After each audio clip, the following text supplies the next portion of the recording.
Ito yung vitamins ng pusa ko. Lagyan ko nito.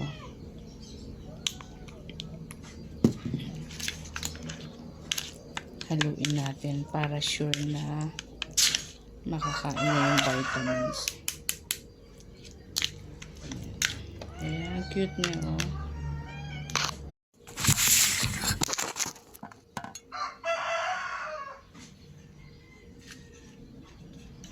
So, ito yung pinagkakainan ko sa aking pusa.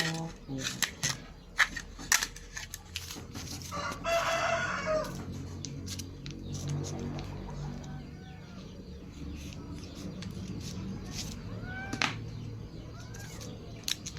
Kasi yung alaga ko hindi na napakaliwa.